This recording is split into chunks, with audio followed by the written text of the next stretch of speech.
profeta dizem que não há nenhuma só palavra encontrada no dicionário inglês para descrever esta terra celeste, o santo lugar de descanso que chamo de lar celestial.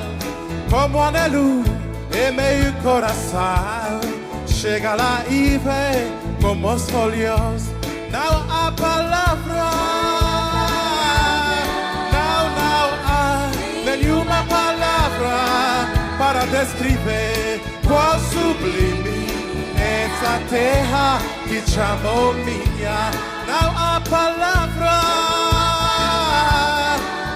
não há nenhuma palavra para descrever qual sublime é a terra que chamou minha.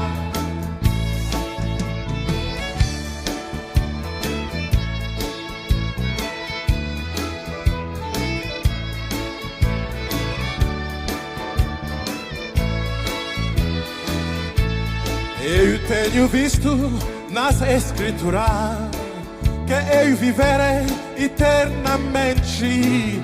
E no momento serei transformando, minha alma será livre. Quando finalmente o mortal se revestir de imortalidade, me encontrei neste lugar onde cantarei sublime graça. A palavra não há nenhuma palavra para descrever qual sublime é a terra que chamou minha. Não há palavra, não há nenhuma palavra para descrever qual sublime é a terra que chamou minha.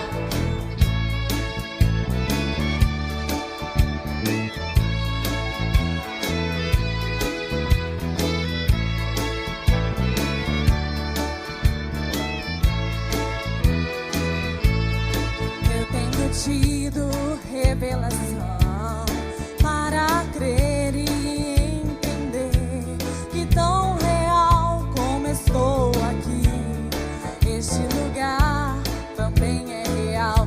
Sim, pela fé vou me aproximando, meu coração vai acelerando, por saber que estarei na terra piular, descrevê-la quem conseguirá. Não há palavra, não há nenhuma palavra para descrever é a terra que chamou minha. Não há palavra, não há nenhuma palavra para descrever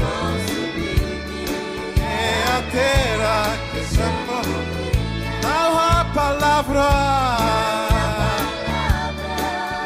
não há nenhuma palavra para descrever.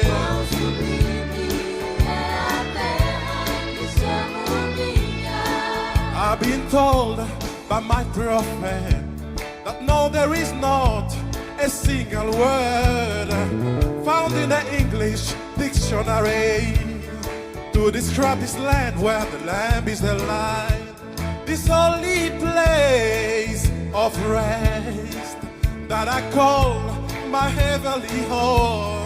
How I long in my heart to reach that place and to see for myself.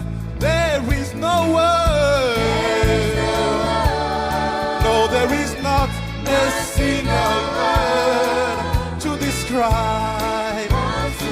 Sublime is this land that I call mine. There is no word, oh, no, there is not a single word to describe. Oh,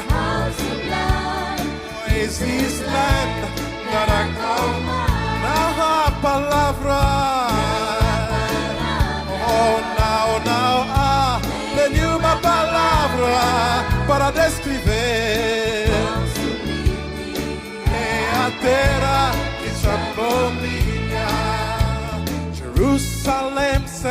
celestial.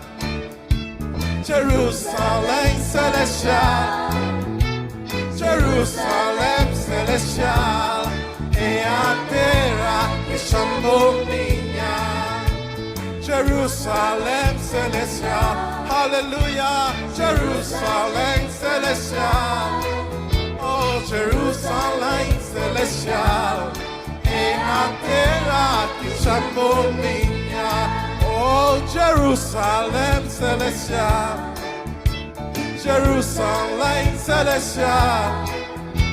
Jerusalém celestial. É a terra que chamou minha. Oh, Jerusalém celestial. Jerusalém celestial. Jerusalém celestial. É a terra que chamou minha.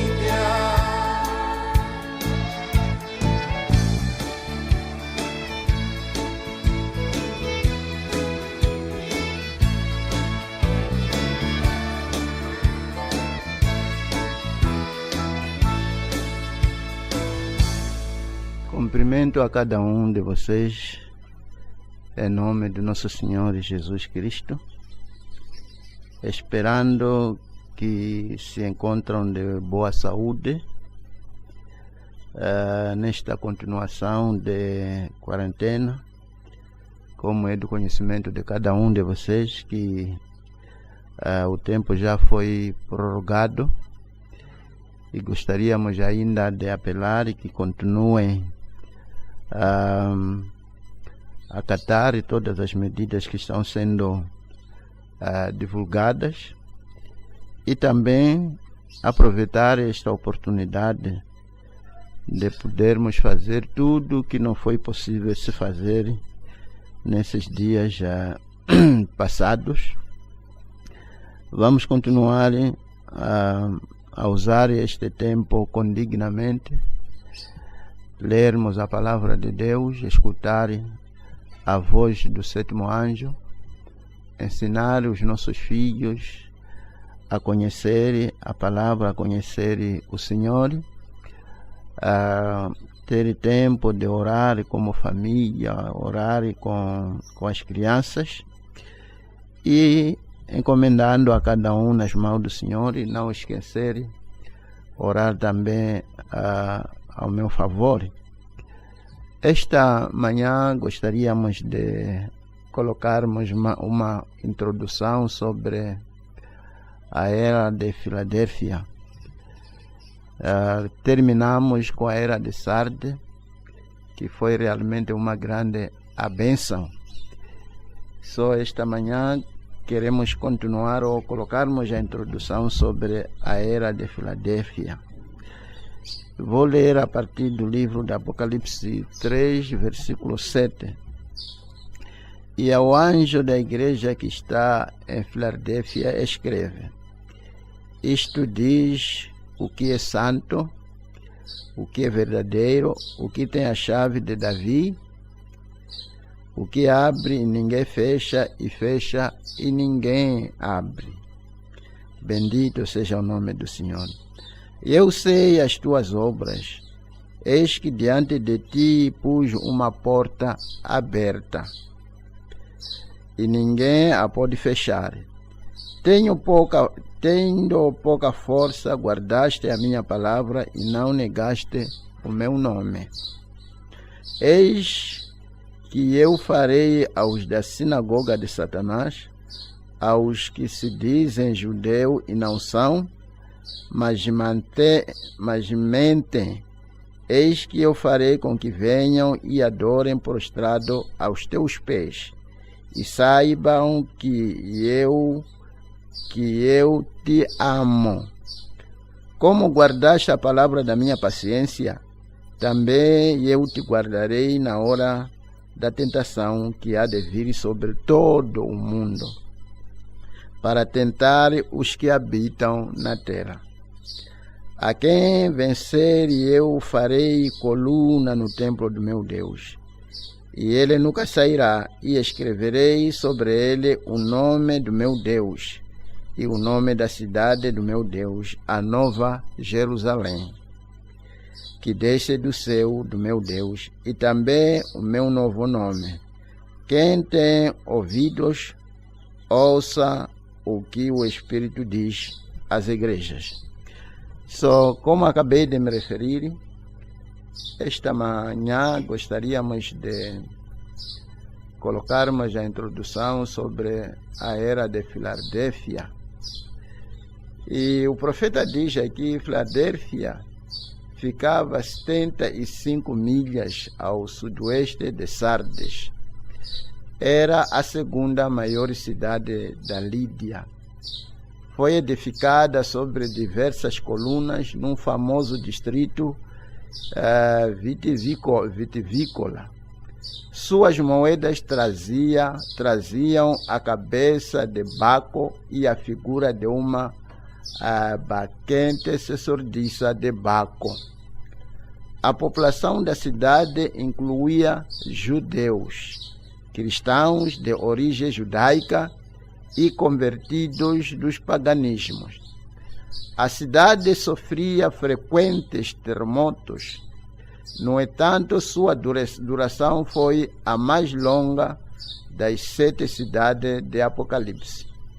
De facto, a cidade ainda existe sob o nome de turco de Al-Shahir, ou Cidade de Deus, Al-Shahir. A cunhagem das moedas sugere que a deidade da cidade fosse Baco. Ora, Baco é o mesmo que Nunes ou Nimirode. Eu tenho a certeza de que estamos familiarizados com esses nomes: Nunes, Nimirode, que por onde provém o nome daquela cidade, Nínive, que foi dada, aquele nome que foi dado, tirado precisamente do nome de Nimrod. E ele diz: ele é o lamentado, embora a maioria pense nele em termos de orgia e embriaguez. A maioria de algumas dessas bebidas acho que aparece ali com esse nome de Baco. A maioria das pessoas acabam a enquadrar este nome sobre estes termos de orgia e embriaguez. Que esclarecimento isso traz às nossas mentes? Aqui está uma moeda com o Deus no lado e a sacerdotisa ou profetisa no outro lado. Atire ao ar uma moeda. Importa a maneira como ela cai? Não, Senhor. Ainda assim é a mesma moeda. Essa é a religião romana de Jesus e Maria.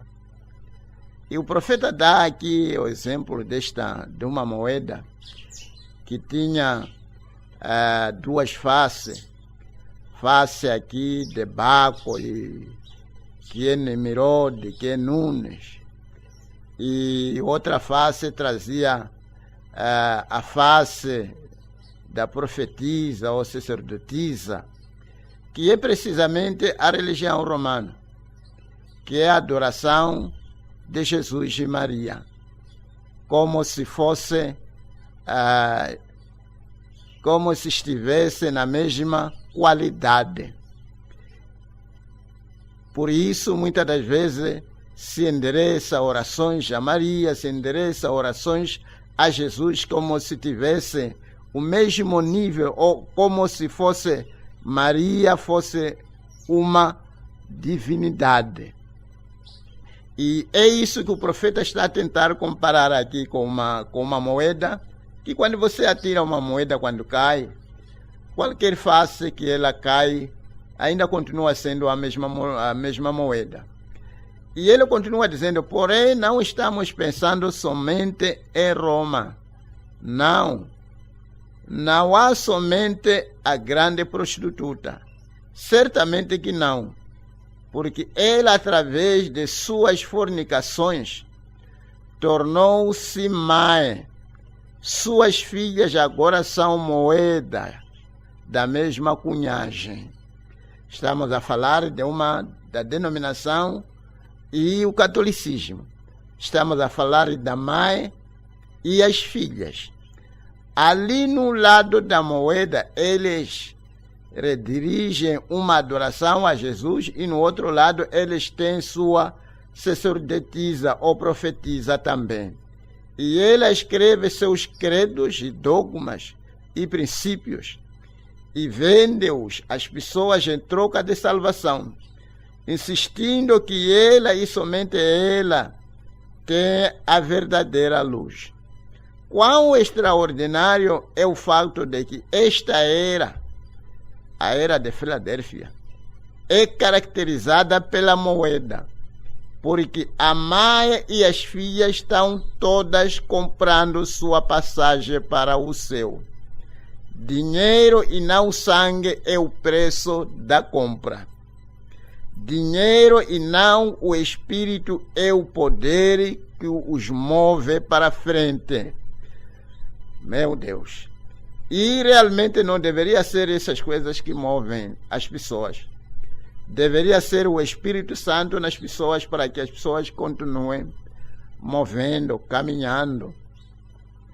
E a salvação não deve ser paga, porque ela já foi paga com um preço fabuloso. Quando Jesus Cristo, nosso Senhor, deu a si para que pudesse pagar o preço da nossa salvação. Só não é necessário nem sequer pagar algum preço, digamos, talvez para você receber a cura divina, para você ser perdoado os seus pecados, talvez seja lá para ser batizado, seja lá para o que for. Não é necessário pagar nenhum valor, porque o maior valor é este que foi pago. Como foi dito que de balde foi dado e de balde também deve se entregar. Mas estamos neste mundo e continuando. Dinheiro e não o espírito é o poder que os move para frente. O Deus deste mundo, Mamon, cegou-lhes os olhos. Porém, seus comércios sobre o domínio da morte em breve findarão, porque esta é a era em que o Espírito clama: eis que venho sem demora. E ele diz: ora, vem, Senhor, sem demora. Senhor Jesus. Ora, vem sem demora, Senhor Jesus. Lembre-se, estamos a lidar com a penúltima era. Só se ele prometeu na penúltima era de que vinha sem demora, quanto mais na última era, a era em que nós estamos a viver. Continuando, a era da igreja de Filadélfia durou de 1750 até cerca de 1906. Esta era, devido ao significado do nome da cidade, tem sido chamado de Era do Amor Fraternal, visto que Filadélfia significa amor de irmãos. Meu Deus. O mensageiro desta era, estamos já a descer para o mensageiro. O mensageiro desta era, eu tenho a certeza de que todo mundo deve estar familiarizado com isto que estamos a tentar abordar.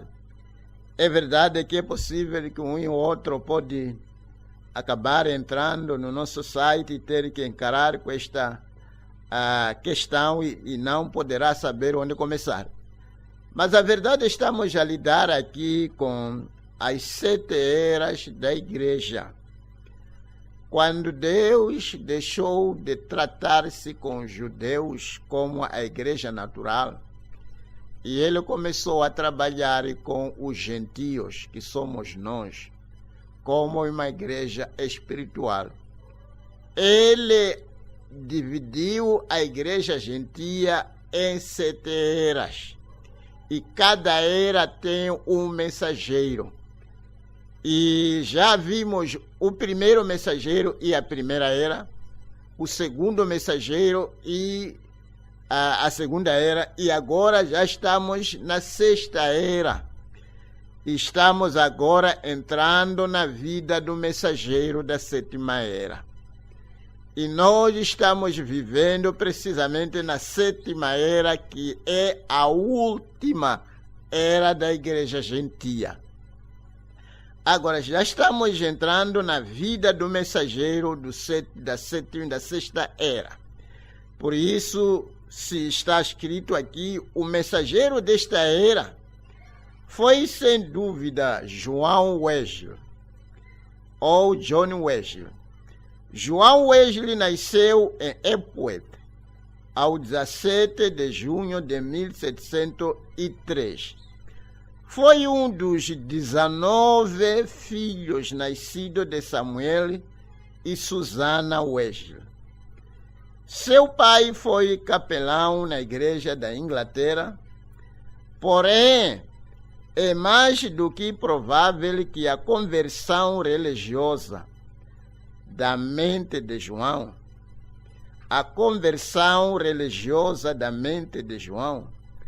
foi mais baseada na vida exemplar da sua mãe do que na teologia do seu pai.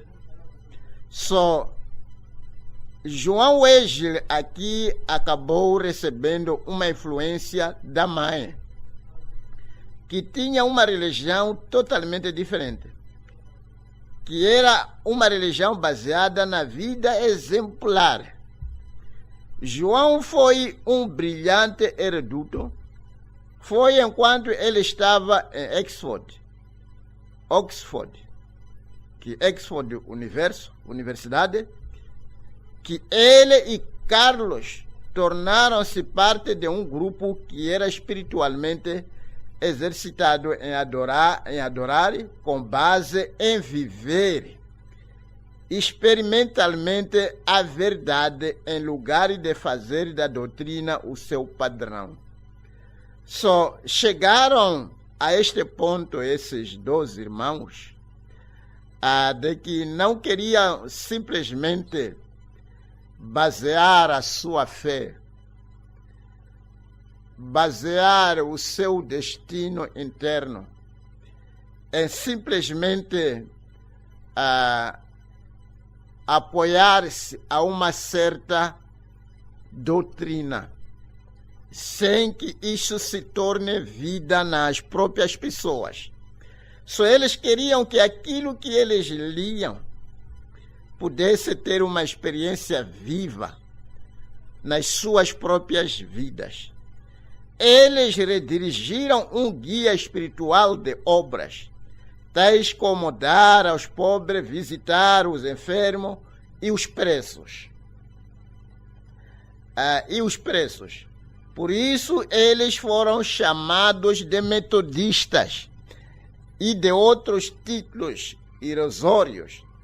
Ora, João estava suficientemente imbuído por sua visão da necessidade de religião para os povos do mundo, que ele foi para a América. Sim, é desta maneira que talvez essas coisas já acabam acontecendo. E dentro do seu coração, talvez vamos dizer que ele, como pessoa, não sabia nada a respeito do seu próprio ministério terreno. Qual era o propósito pela qual Deus já havia o trazido aqui na terra? Mas de uma ou de outra maneira, dentro do seu próprio coração, ele acabou tendo esse sentimento de que o mundo precisava de uma religião. E aquilo que ele havia tido como uma experiência, queria que o mundo tivesse também parte daquilo. Queria levar todo o mundo ao conhecimento daquilo que ele havia adquirido no Senhor. E aquilo que estava lhe puxando para que pudesse fazer aquilo era precisamente o dom que Deus já havia colocado nele. Talvez antes de continuarmos falando aqui a respeito do mensageiro, eu queria ainda tentar falar aqui a respeito desta senhora Susana Wesley. E acabou me comovendo quando estava a ler a respeito dela. Já li a respeito dela por um bom tempo. Essa irmã ou essa senhora chamada Susana Wesley, a tal que acabou influenciando ao seu filho para que fosse um crente espiritual. Eu estava pensando como que ela pôde chegar a um ponto de se manter em ordem, manter tranquila para que pudesse ter graça de entrar e sair no meio, talvez, de 19 filhos. Acho que é isso que nós acabamos de ver aqui. Foi um dos 19 filhos nascidos de Samuel e Susana Wesley. Aqui deparamos com uma senhora que tinha 19 filhos.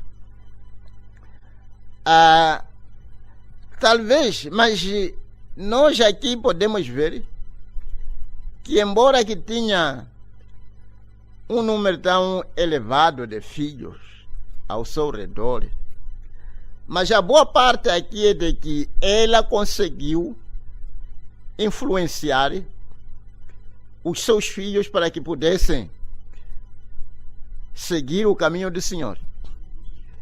Ela tinha tempo com seus filhos para lhes ensinar a respeito do Senhor.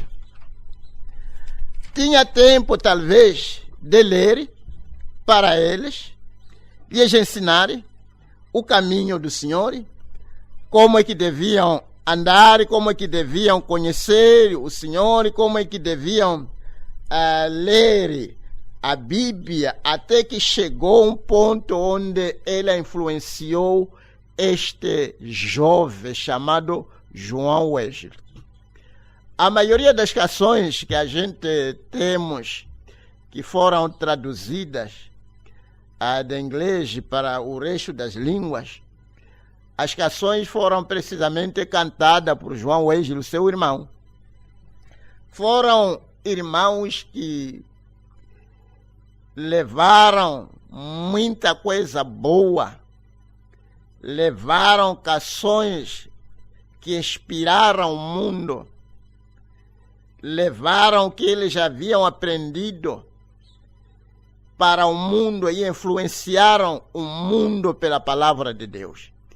E aqui podemos ver realmente que talvez não é preciso milhares de milhares para poder influenciar o mundo. Deus simplesmente precisa de uma vida dedicada, uma vida que se entregou nas mãos do Senhor para poder fazer a vontade dele, para que influencie a maioria das pessoas. E falando aqui a respeito desta mãe, dizer que a mãe como mãe tem uma grande influência sobre os seus filhos. E principalmente as filhas.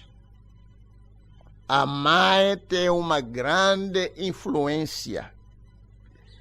Talvez é por isso que quando alguém, digamos, está apertado, a primeira reação que sai nesse é para chorar, independentemente da idade, acaba se chorando dizendo: mamãe. Talvez é por causa dessa influência que as mães têm. As mães têm uma grande influência sobre os seus filhos. e principalmente as filhas. Estamos a falar de mães naturais e mães espirituais. Filhas espirituais, assim como filhas espirituais. Acabamos de ler aqui um pouco em cima, onde estava a se falar a respeito desta mãe que acabou sendo a mesma moeda com as filhas. Você vai notar que a maioria das igrejas que nós temos, a maioria das condutas, doutrinas que elas acabaram levando sem nenhuma justificação, sem base da palavra de Deus, são doutrinas que conseguiram a partir da mãe. Poderíamos falar aqui do batismo, em nome do Pai, Filho e Espírito Santo. Foi a mãe que acabou influenciando as filhas ao redor de todo este mundo. Só uma mãe espiritual, uma mãe natural, tem uma grande influência sobre as filhas. E realmente gostaríamos de, talvez, entrarmos um pouco nisto, que talvez vamos chamar isso de a influência de uma mãe sobre as suas filhas. E realmente é uma influência muito, muito mesmo poderosa. Talvez por isso que as nossas irmãs são chamadas filhas de Sara, e realmente deviam ser filhas de Sara. Quer dizer que deviam tomar a sua influência a partir desta mulher. Como a gente diz que somos filhos de Abraão, o nosso pai da fé. Só se temos o pai da fé, logicamente temos também a mãe da fé. Portanto, as nossas irmãs devem ser filhas de Sara. Qual Sara? Aquela Sara que chamou o seu marido de meu Senhor. Se somos realmente filhas de Sara, é desta maneira que também devíamos fazer. Essa influência que estava sobre a nossa mãe, que você vai notar que em todo lado onde Abraão foi, parece que Sara não questionou. Era só uma questão de que o Senhor me disse que vamos sair, e ela já estava aí preparada para sair. Vamos acampar aqui, ela estava preparada para se acampar naquele lugar. Independentemente se era numa cidade ou fora da cidade. Ela era obediente ao seu marido. E as nossas irmãs devem ser precisamente desta maneira, com esta natureza.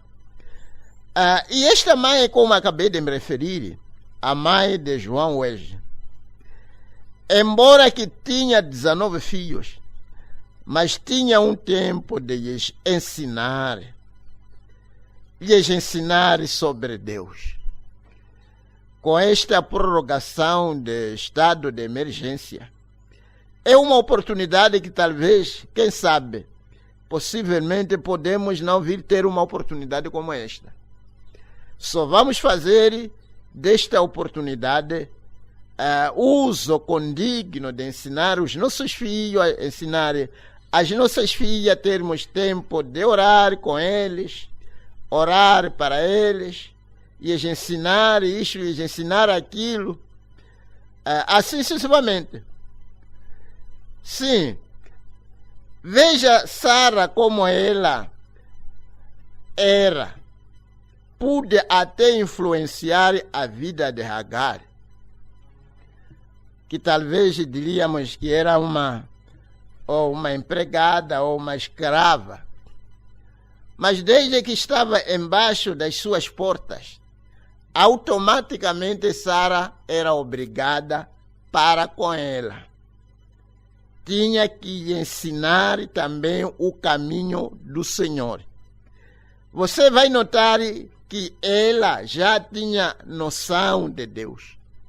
Quando ela se encontrou com Deus naquela fuga falou com Deus, ouviu a voz de Deus. Ela orou.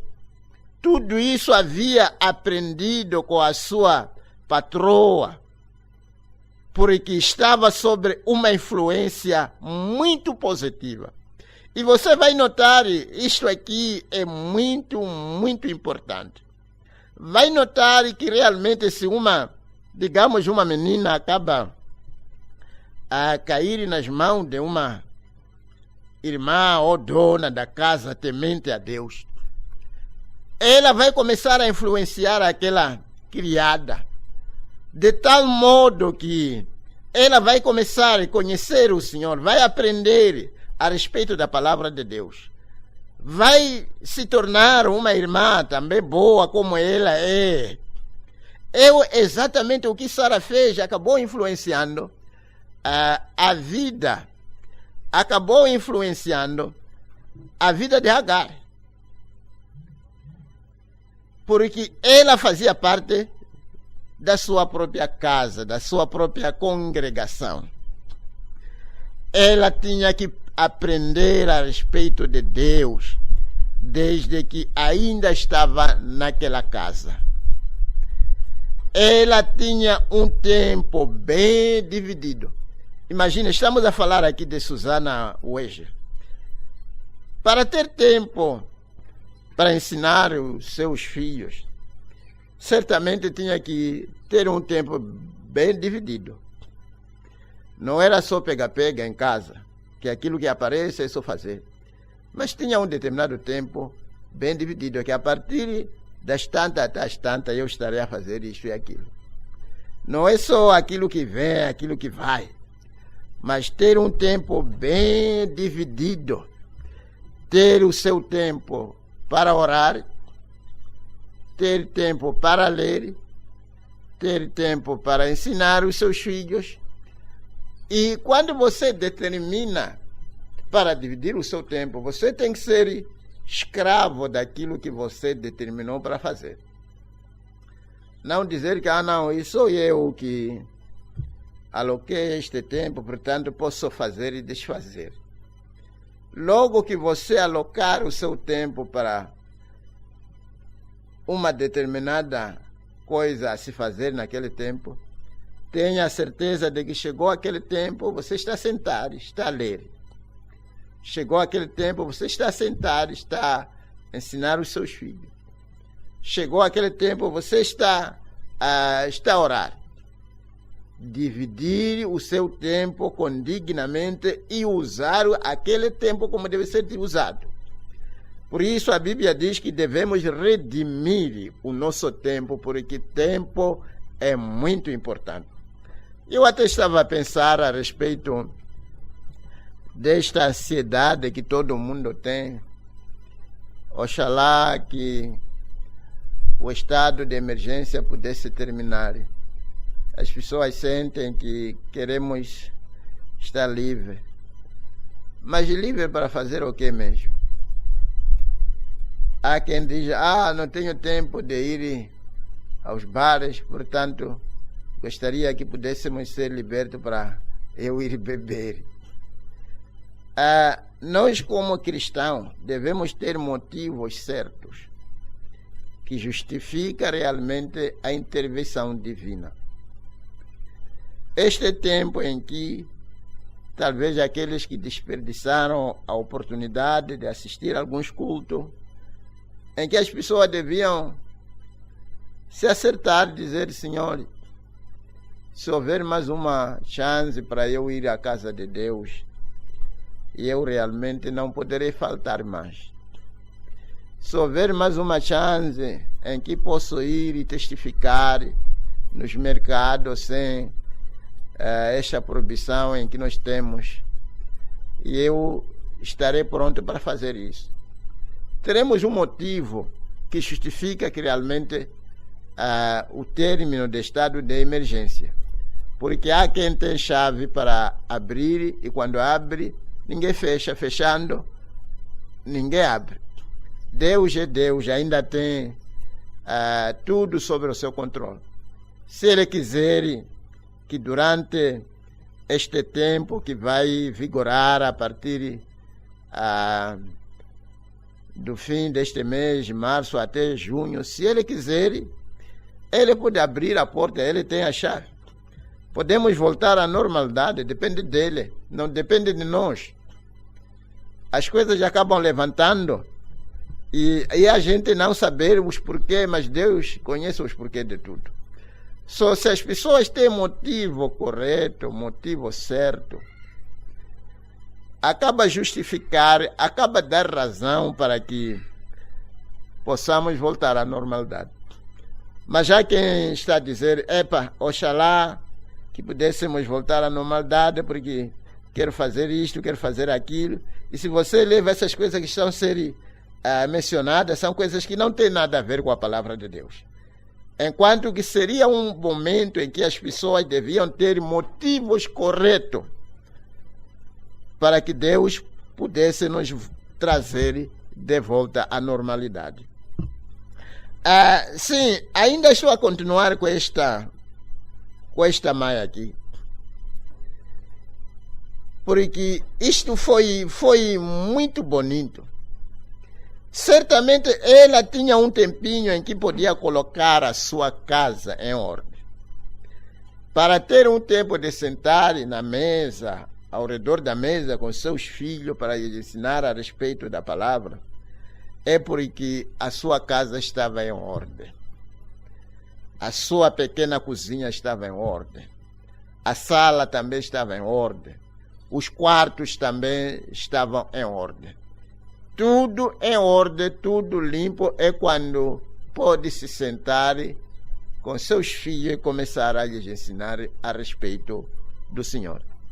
Não é numa casa abarrotada, uma casa confusa, onde os pratos não conhecem os seus lugares, onde isto não conhece o seu lugar, e você procura um momento de sentar para ensinar. Vai ensinar o quê? É depois de ter colocado tudo em ordem, é quando pode se procurar um momento de se sentar e se ensinar a respeito da palavra de Deus.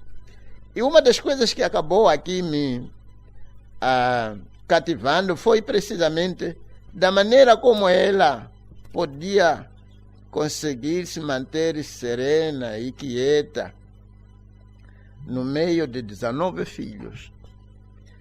Imagine, há mães que ficam totalmente confusas, totalmente desnorteadas só por causa de 2 filhos ou 3, ou mesmo um filho. Quando o filho começa a fazer a sua indisciplina, a mãe acaba não sabendo onde pegar. Mas esta senhora aqui tinha 19 filhos. Imagine, era creche, 19 filhos. Mas ela tinha tempo de orar. Ela tinha tempo de lhes ensinar a respeito de Deus. Tinha tempo de ler a palavra de Deus para eles. Se a memória não me falha, foi precisamente com aproximadamente 17 anos que o Wesley já havia lido toda a Bíblia. Só você pode ver como a influência desta mãe foi tão positiva. E ele não baseou o seu cristianismo, talvez, na formalidade do seu pai, mas baseou precisamente no exemplo da sua mãe, não na teologia do seu pai, só aprender, só para saber, de uma maneira assim acadêmica. Mas depois de ter lido a palavra de Deus, depois de ter mostrado aos seus filhos as promessas de Deus, tem que lhes levar para poderem desfrutar-se das mesmas promessas. E lhes ensinar, orar, invocar as promessas, até que aquelas promessas se tornem carne na vida deles. É quando os seus filhos vão ver que, afinal de contas, isto aqui não é só uma teologia, não é só invocar uma doutrina, mas é algo real. Portanto, enquanto que estamos ali, neste tempo em que estamos sujeitos de quarentena, como acabei de me referir, é tempo de ensinar os seus filhos para poderem, talvez, decorar algumas citações da Bíblia, algumas citações da mensagem. Essas citações poderão realmente ajudar os seus filhos em momento de aperto, porque realmente eles podem crescer e tentar se afastar daquilo que você lhes ensinou, mas em momento de apuro sempre poderão voltar àquilo que a mãe fazia quando estivesse apertada.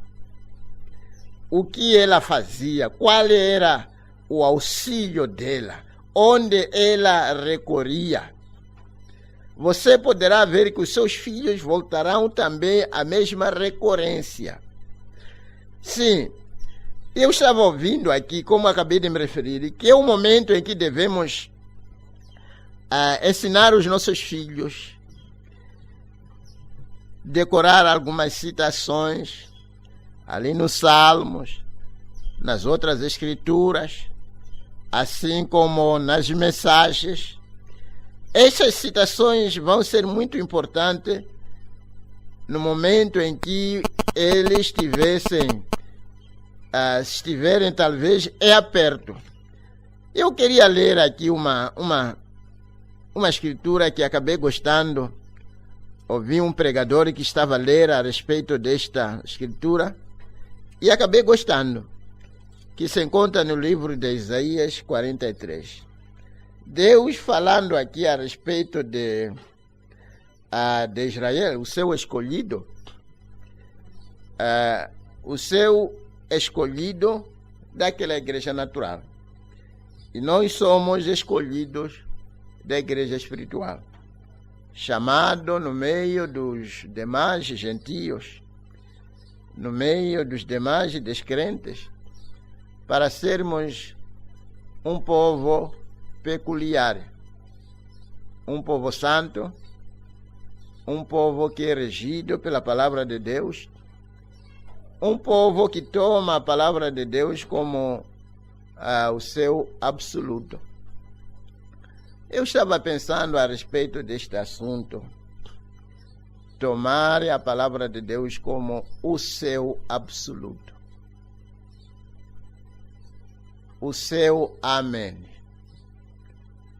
que não há nenhuma outra palavra que pode ir além disso.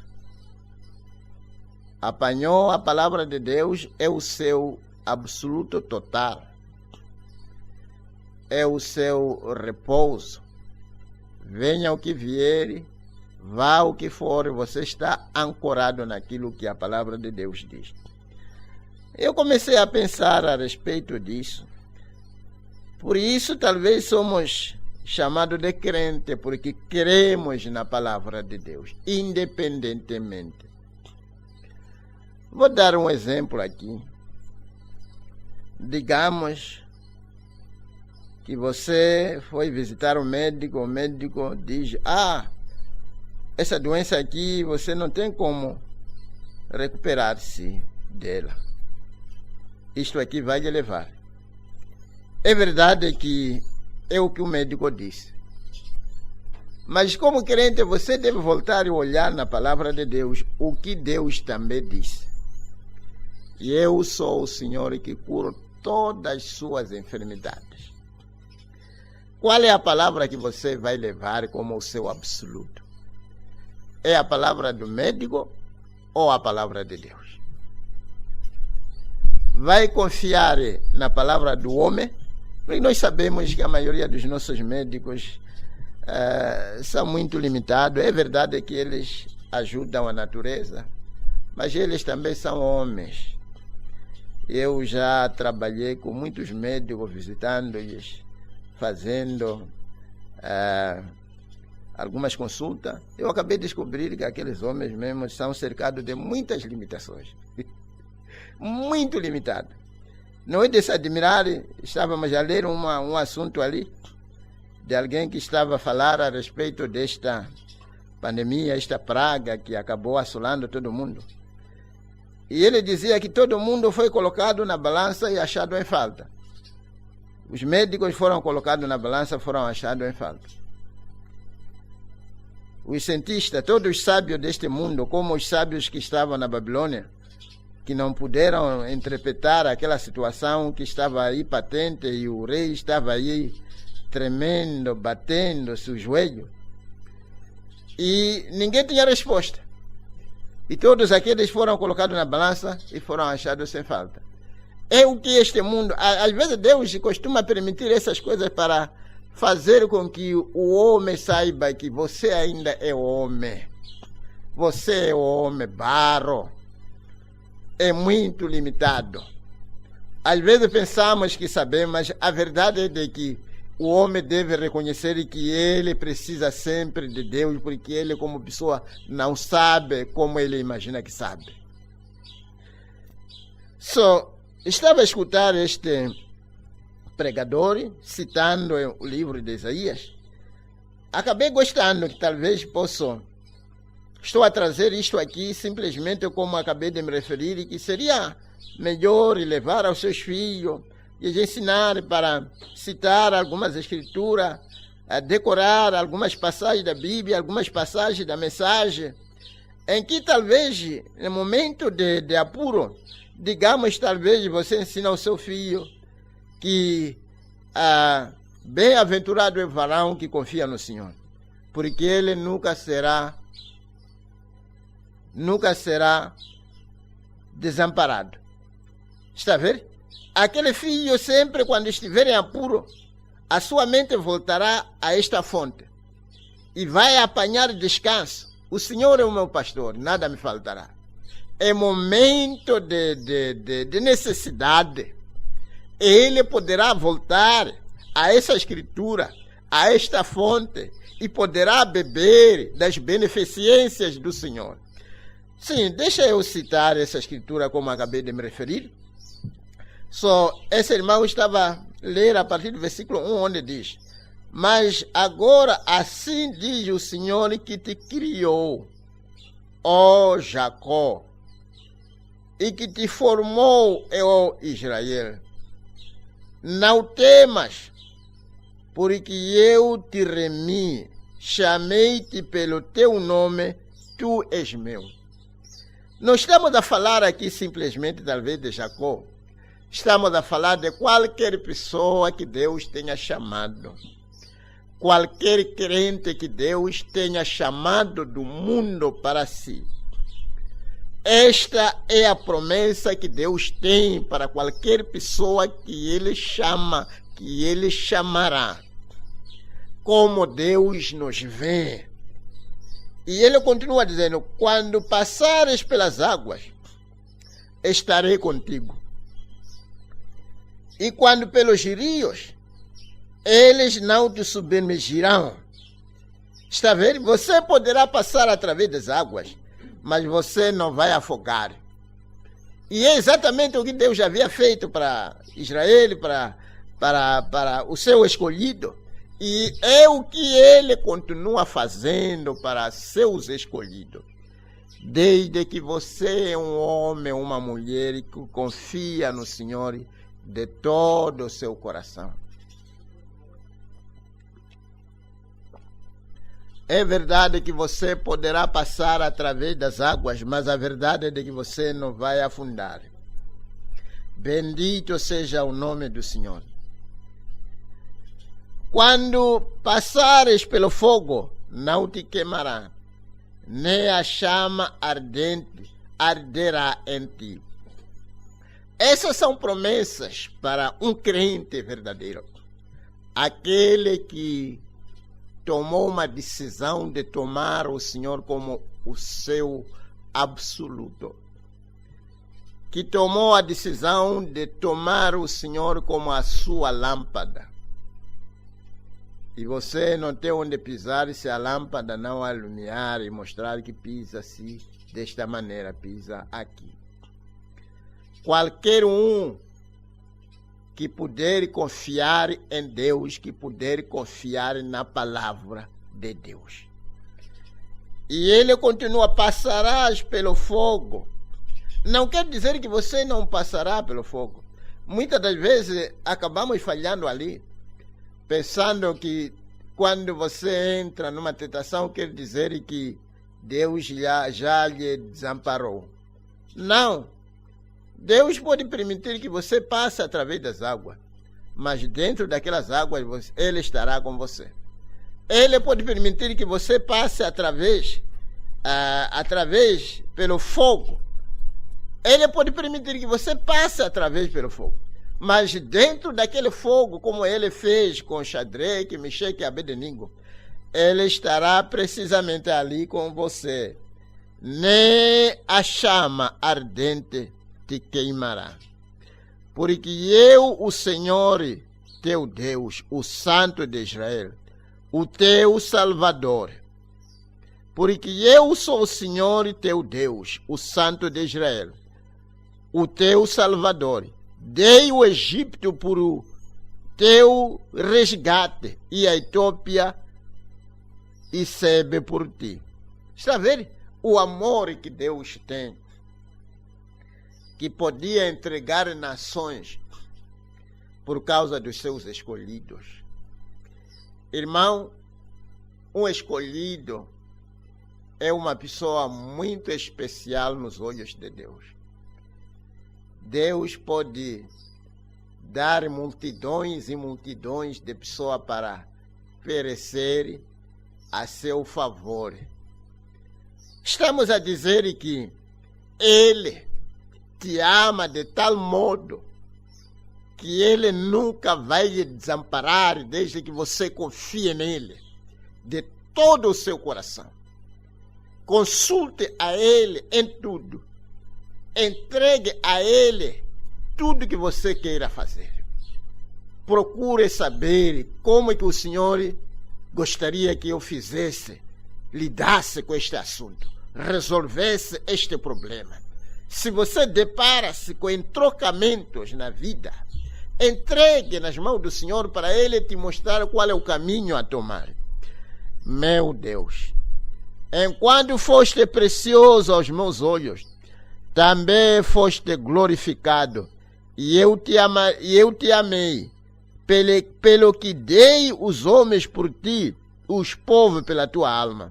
Não temas, pois, porque estou contigo, trarei a tua semente desde o Oriente e te ajuntarei desde o Ocidente.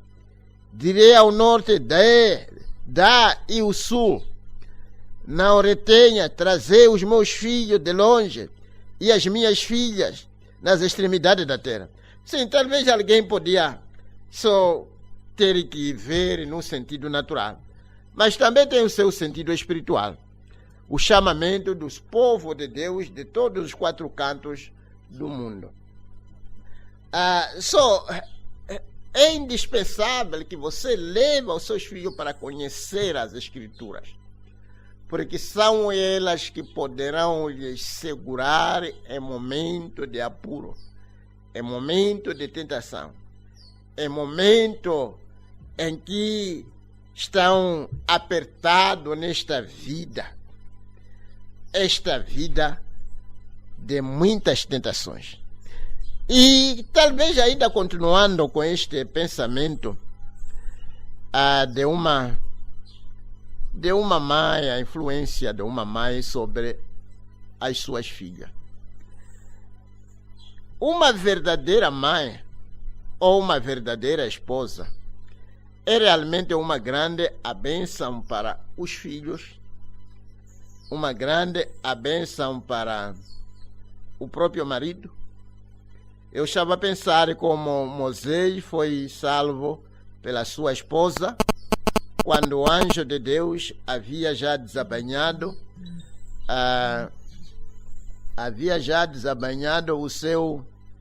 a sua espada para lhe destruir, mas aquela esposa acabou salvando o esposo, o marido. Eu posso me lembrar uma vez, o profeta acabou voltando para casa e chegou, apanhou a esposa e disse: graças a Deus, estou aqui em casa, estou de volta para descansar. E subitamente a irmã Meda disse: mas será que é a vontade de Deus para você estar de volta? E ele tentou justificar-se como homem. Mas subitamente, enquanto que ainda estavam naquela conversa, Deus escreveu ali, a coluna de fogo apareceu e disse-lhe para que pudesse voltar. Para que pudesse voltar. Uma verdadeira, vamos dizer, estamos a dizer, uma verdadeira mãe, uma verdadeira mulher, é uma grande bênção. Veja esta mãe aqui que acabou abençoando o mundo pela sua influência sobre este filho, João Wesley, que acabou levando a mensagem da salvação para todo este grande mundo. Por isso, você que está ainda no estado de frequentação, é um momento muito decisivo em que você deve ser muito espiritual, saber o que procurar, porque é um momento de conhecer um ao outro, é um momento de estudar um ao outro, ver se pode se chegar a um momento onde não pode se voltar para trás. E um sinal qualquer negativo, não é hesitar, é dizer, aliás, porque é um assunto, não é uma brincadeira. Portanto, tem que se procurar e saber de concreto que tipo de pessoa você está se preparando para se juntar. Não só olhar, talvez, digamos, quão atraente ela é, estão aí juntos, só está aí a apreciar, está só a imaginar que um dia realmente poderia ter na minha casa e tudo mais.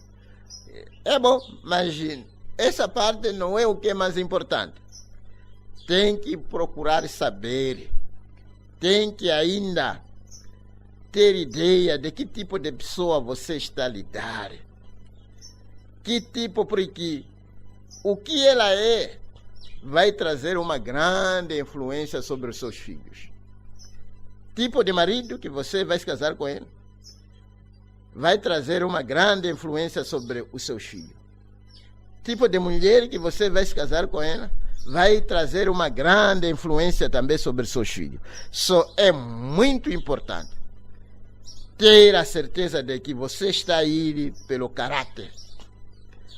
E talvez alguém diria: mas pastor, qual é mesmo seria a qualificação de uma boa esposa ou de um bom homem? Eu poderia dizer que a qualificação seria o batismo do Espírito Santo. Ter a certeza de que está pronto para se juntar com alguém que recebeu o Espírito Santo.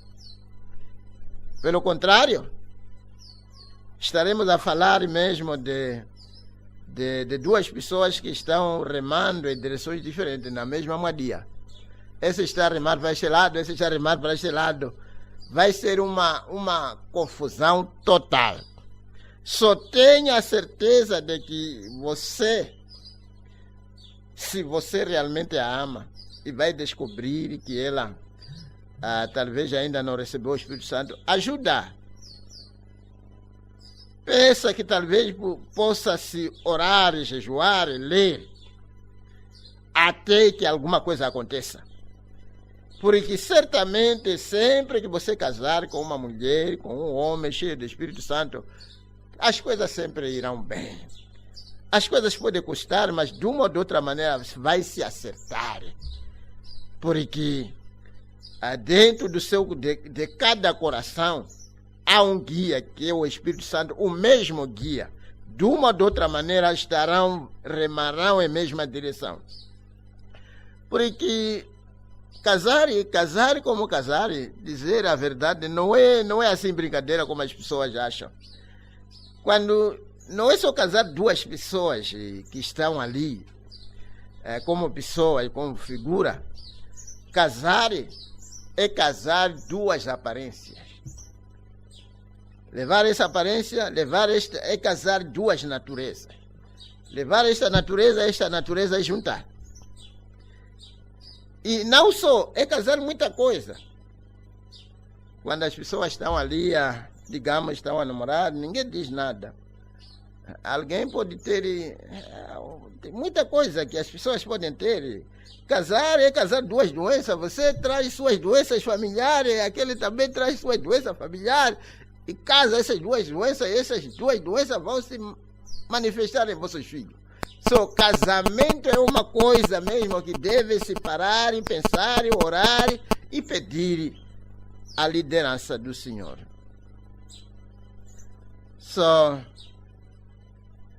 E é bem possível.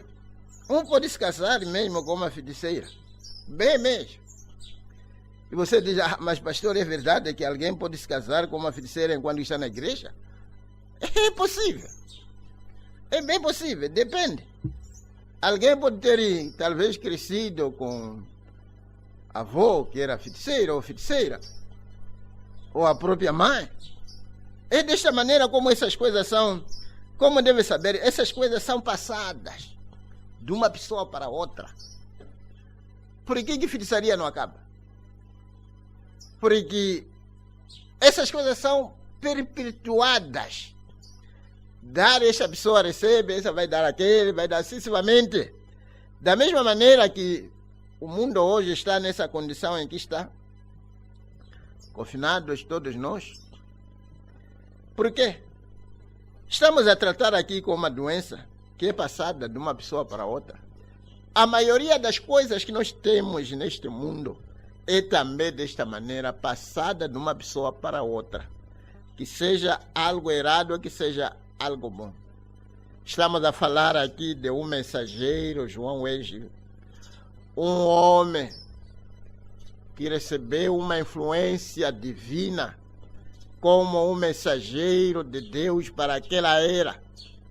Quando ele recebeu aquela influência divina e correta da vontade de Deus naquela era, ele, como um indivíduo, começou a passar aquela influência, começou a passar para os outros. Os que recebiam também passavam para os outros, até que o mundo foi evangelizado. Mas tudo aquilo havia começado simplesmente por um homem. Estamos a falar precisamente desta mensagem, quando o anjo de Deus apareceu ao profeta e o ungiu, e o comissionou para que pudesse levar esta mensagem, que é a mensagem que prepara o povo para a segunda vinda de Jesus. Ele, como um indivíduo, recebeu aquilo aí e começou a passar para os outros. Começou a passar para os outros, pregando, vivendo, viajando, dando aos outros. E é desta maneira que as coisas devem ser. E você deve estar bem precavido, porque cada uma das pessoas tem alguma coisa a dar. E você deve ter a sua porta bem fechada para as coisas erradas, sempre que você deparar-se com alguém que tem algo a passar para você. Fechar a porta, para que aquilo aí não entre e influencie. Mas sempre que você deparar-se com alguém que traz o caminho da verdade, a palavra da hora, não só a palavra de Deus, mas a palavra de Deus vindicada para esta era. Sempre que ela é trazida, tenha a certeza de que as portas do seu coração estão bem abertas para receber aquilo. Porque tudo que nós temos, tudo que nós recebemos, é de pessoa para outra pessoa.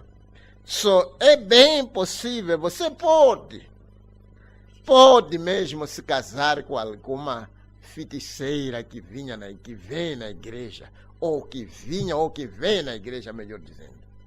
Ou um feiticeiro mesmo, um irmão. Pode ter sido passado, talvez, por seu avô, a sua mãe, o seu pai, depende. Desde que a pessoa venha na igreja, é só chegar na igreja, sentar e não se preocupa em se livrar daquilo.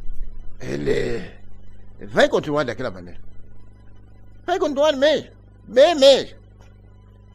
Mas se a pessoa consegue sobressair e dizer, eu tenho essa situação, e a pessoa não está feliz com aquela condição, luta para se livrar daquela condição, realmente Deus sempre terá um caminho pela qual livrar aquela pessoa, desde que não está satisfeita com aquela condição. Mas se a pessoa está satisfeita com a sua condição, não diz nada. Porque, dizer a verdade, as pessoas têm segredo.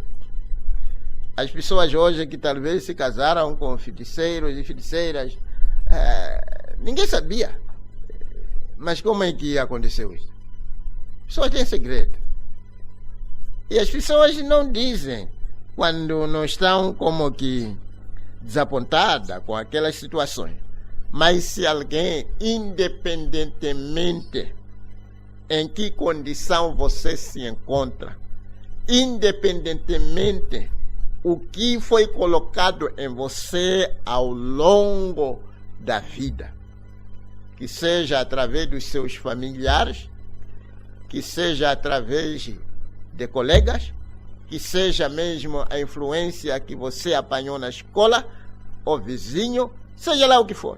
Desde que você não gosta daquela situação, Deus estará pronto para lhe tirar daquela condição. Oxalá que as pessoas pudessem se abrir na totalidade, não escondendo nada, mas se colocarem abertas diante de Deus e dizer, Senhor, eu não estou satisfeito com essa condição que ainda está regendo a minha vida. Essa natureza eu não gosto dela. Esse hábito eu não gosto. Da maneira como eu costumo reagir, às vezes quando sou provocado, a minha ira não me satisfaz. A minha maneira de fazer as coisas, às vezes sempre acabo arrependendo. Eu não desejaria que fosse desta maneira. E eu quero ser uma outra pessoa diferente. Você vai ver que Israel, quando estava na escravatura, havia quem estava a orar dia e noite. Quer dizer que não estavam satisfeitos com aquela condição. Precisavam de uma saída, precisavam de se livrar daquela condição. Queriam sair e ir numa terra onde podiam adorar o Senhor livremente. Só se há algo em sua vida que está a tentar lhe pressionar para baixo, para não adorar a Deus da maneira que você gostaria de o adorar, para não viver o cristianismo que você gostaria de viver. Se você clamar, Deus é capaz de lhe libertar em qualquer condição. Ele é capaz de sujeitar tudo sobre os seus pés e te levantar e te tirar. Mas para que isso aconteça, depende inteiramente de você. Se você está tranquilo e relaxado com aquela condição, certamente Deus não fará nada. Talvez terminando, nessa condição em que nós estamos sujeitos, acontecerá alguma coisa na cidade sem que o Senhor tenha feito. Queremos acreditar que este momento de prorrogação do estado de emergência que é decretado seja mais uma oportunidade para nós como crentes de entregar as nossas vidas à palavra de Deus. Ficar em casa, fica em casa. Se é possível, fica em casa escutando o cassete. Fica em casa a ler a sua Bíblia. Fica em casa a orar. Fica em casa a ensinar os seus filhos o caminho do Senhor. Fica em casa a fazer o que Deus espera de você. Porque é verdade que pode ser um pouco difícil, constrangedora, mas a verdade é de que trabalho é trabalho. Basta começar aquele trabalho como como sempre, você vai começar a chorar de novo. Não tenho tempo para nada. Só faça uso condigno desta oportunidade que nos é dada. Não sabemos os porquês de tudo. Deus é que sabe. Talvez estamos sendo dado uma oportunidade que Deus sabia que não teríamos se estivéssemos a correr de um lado para outro. Alunos têm oportunidade. Não tem como escusar que não pude ler porque tinha a pressão de ir à escola. Aí está a oportunidade, chance para ler, chance para orar, chance para jejuar. É um momento em que é um pouco diferente, vamos dizer que você está aí na escola, são atividades, é isto e aquilo, talvez poderia lhe ser um pouco difícil jejuar, mas hoje você está em casa, ninguém vai lhe perguntar, ninguém vai fazer o quê? E você está aí em casa. Use então esta oportunidade para essas coisas que diz respeito ao reino do céu. Vamos fazer o uso desta oportunidade que nos é dada. Este mensageiro, que é João Wesley, ele sentiu a necessidade de religião para os povos do mundo. Que ele foi para a América, Geórgia, como um missionário entre os índios. A caminho de lá, ele descobriu que muitos dos passageiros do navio eram morávios. Ele ficou profundamente impressionado por sua mansidão, paz e coragem em todas as circunstâncias. Seus esforços na Geórgia, apesar das abnegações e trabalho árduo, foram um fracasso. Ele voltou à Inglaterra clamando: eu fui para a América converter os índios, mas quem me converterá? De volta a Londres, ele novamente encontrou os morávios. Foi Pedro Boyle que lhe mostrou o caminho da salvação. Ele verdadeiramente nasceu de novo, para a consternação e evidente irritação de seu irmão Carlos, que não podia entender como um homem tão espiritual como João pudesse dizer que anteriormente não estava certo com Deus. Foi, entretanto, não muito depois que Carlos também foi salvo pela graça. Só com aquele esforço, com aquele desejo que ele tinha para uma religião ao mundo, foi na América, no meio dos índios, foi tentar evangelizar. Mas uma coisa aqui que talvez gostaríamos de notar é de que ele próprio não estava bem convertido. Ele próprio não tinha recebido o batismo do Espírito Santo.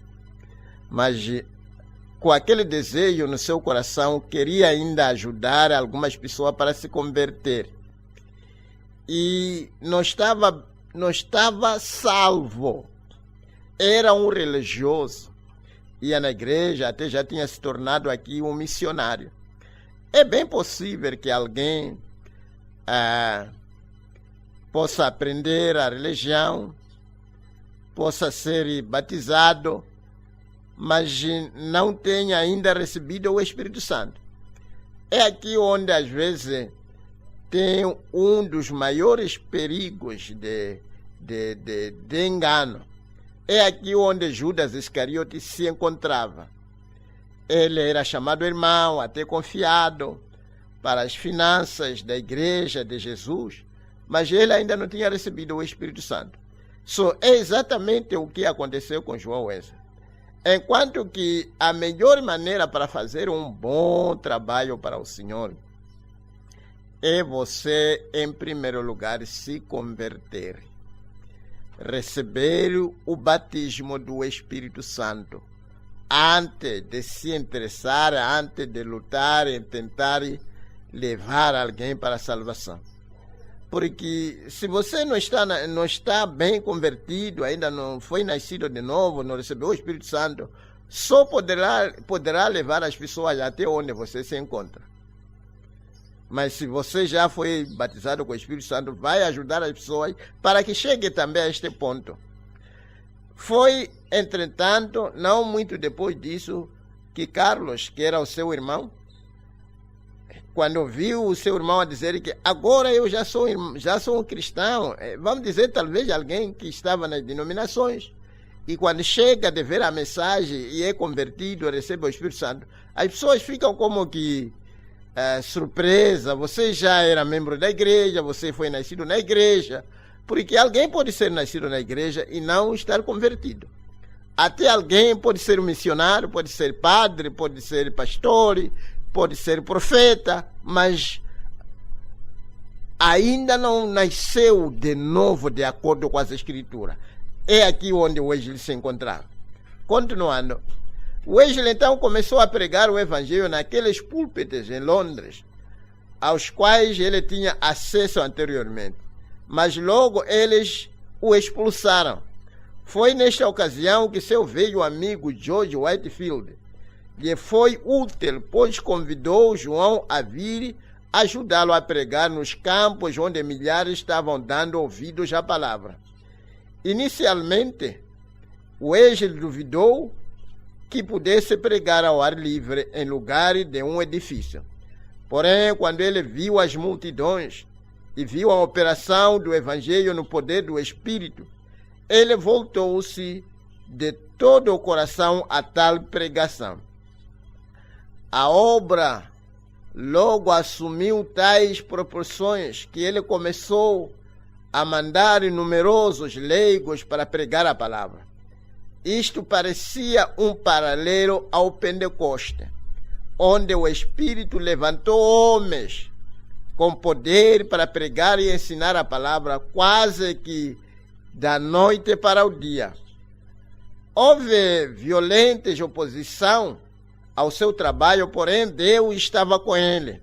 A operação do Espírito era poderosamente manifestada e frequentemente um grande espírito de convicção se apoderava das pessoas, tirando as suas forças, e elas caíam no chão chorando com grande angústia pelos seus pecados. Wesley era um homem extraordinariamente forte. Ele conta a respeito de si mesmo que não se lembrava de ter sentido desânimo, nem sequer por um quarto de hora desde que nascera. Ele não dormia mais do que 6 horas por dia. Levantava-se a tempo de começar a pregar, às 5, praticamente a cada dia do seu ministério. Pregava até 4 vezes no início do dia, de modo que em um ano ele fazia, em média, mais de 800 sermões. Meu Deus! Ele viajava vários milhares de milhas, tal como fazia seus pregadores itinerantes, que levavam o evangelho por toda parte. Na realidade, Wesley viajava 4.500 milhas, que são 7.200 quilômetros por ano a cavalo. Meu Deus! Isto dá-me a entender que realmente havia uma coisa que movia o seu coração para levar o evangelho. Se há uma coisa muito importante nesta vida, é a oportunidade de levar o evangelho de Jesus Cristo para o resto do mundo que não o conhece. E Wesley tinha captado esta revelação. E ele estava vivendo isso. 7.200 quilômetros por ano a cavalo. Não a carro, a cavalo. Os que já viajaram a cavalo sabem quão terrível viagem é. E ele pregava mais de 800 sermões por ano. Ele era um crente no poder de Deus e orava pelos enfermos com grande fé e maravilhosos resultados.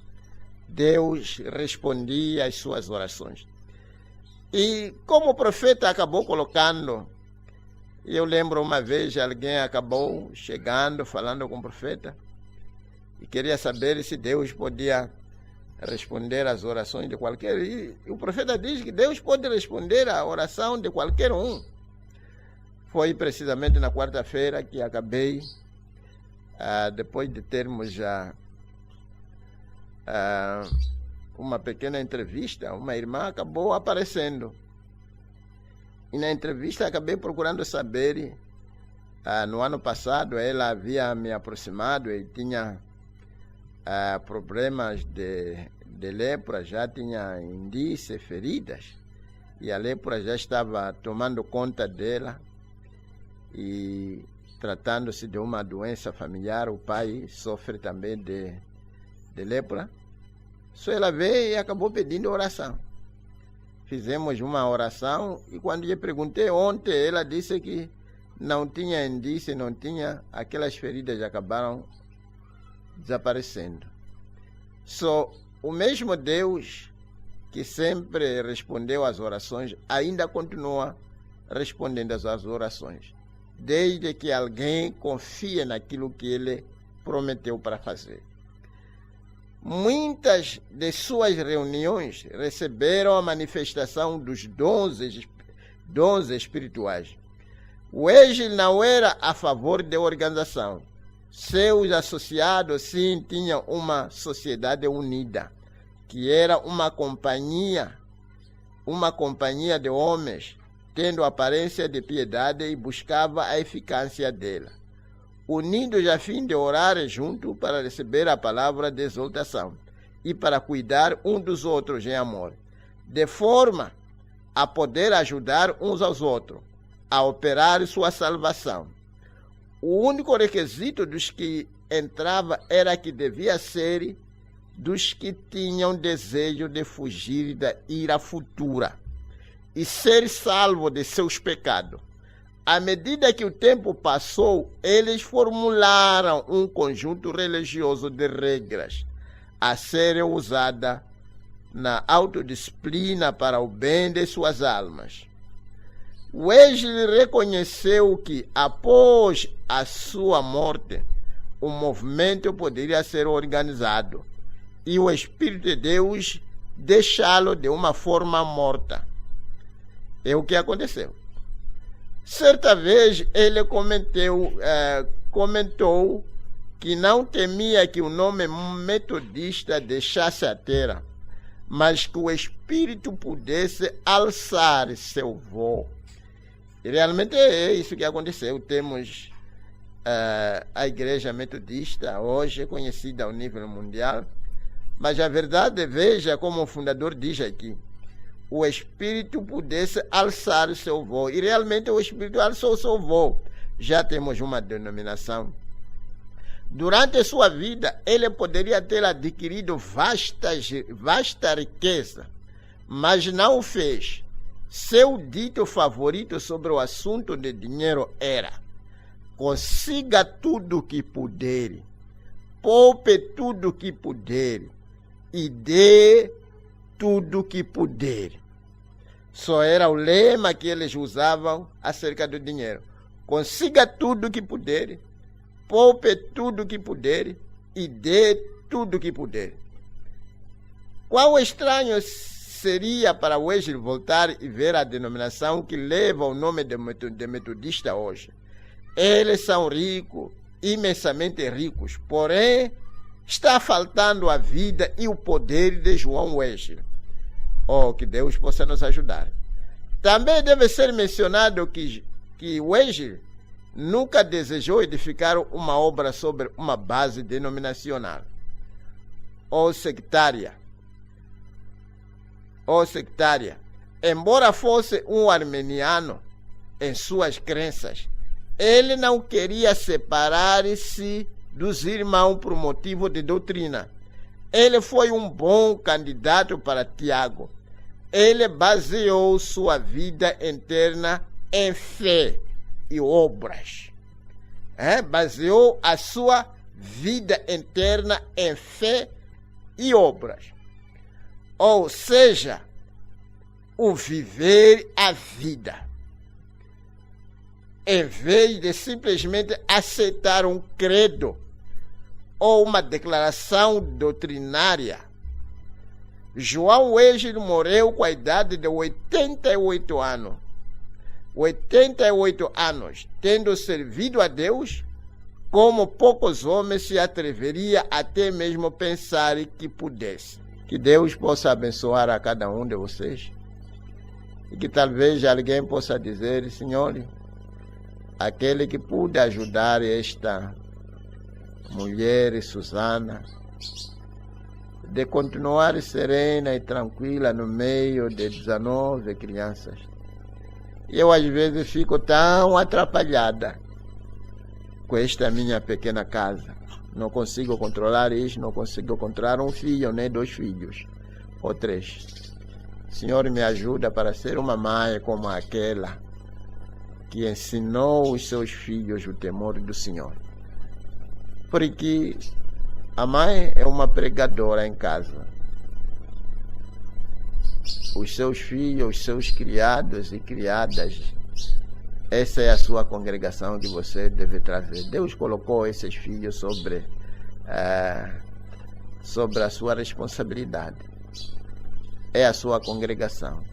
Ajuda-os. E lhes ensine, traga o temor do Senhor nos seus corações. Há uma situação que se levanta, a criança está doente, não é só correr e levar comprimido para ela engolir. Faz uma pequena oração em primeiro lugar, depois vai procurar saber onde estão os comprimidos. Amanhã ela vai saber onde se começa quando uma situação se levanta. Deus abençoe a cada um de vocês. Talvez uma pequena oração. Ó Pai Santo, parando e olhando para trás na vida desta irmã, que são pessoas que talvez já vemos despendir a eternidade juntamente com elas. Qual será a razão que as pessoas poderão dar? Talvez alguém pensa que não tem tempo de ler, não tem tempo de orar, porque tem uma pequena casa a tomar conta, tem uns 2, 3 filhos, ter que tomar conta, lavar roupa e engomar, e achamos que talvez não temos tempo para Deus. Senhor, uma vida dessa acaba sendo uma grande repressão para nós. Por isso, nos ajude, ó Pai, que Tu, Senhor, que ajudou a Susana, possa ajudar cada irmã, ajudar cada irmão.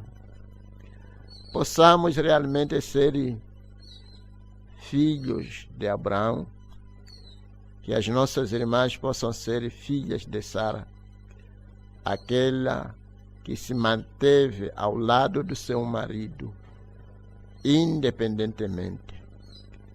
Ajuda-nos, ó Pai, neste momento de confinamento em que estamos nele, para usarmos este momento de uma maneira condigna. Não sabemos, Senhor, os porquês de tudo.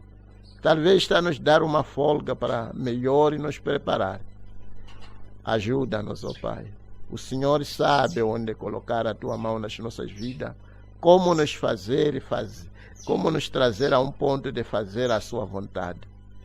O homem não tem como escapar. Tu, como acabamos de ver, Senhor, tem a chave para abrir, e quando abre, ninguém fecha, fechando também ninguém abre. Sabemos, ó Pai, que esta questão que foi aberta, somente o Senhor que poderá fechar. Nos encomendamos, Senhor, nas Tuas mãos, que possa nos ajudar, Senhor, para tomarmos esses exemplos, Senhor, como lâmpada para os nossos pés. Nos encomendamos, Senhor, nas Tuas mãos, abençoe cada irmão, cada irmã, continue nos protegendo desta coisa vil, Enquanto que estamos a ver os números a subir, Senhor, dependemos inteiramente de Ti. A nossa proteção provém do Senhor. Que cada coração, Senhor, possa ser aspergido com aquele sangue, de tal modo que este demônio aproximando possa recuar. Não só, Senhor, aspergir simplesmente numa casa, mas aspergido cada coração como a porta pela qual usa para entrar na sua casa.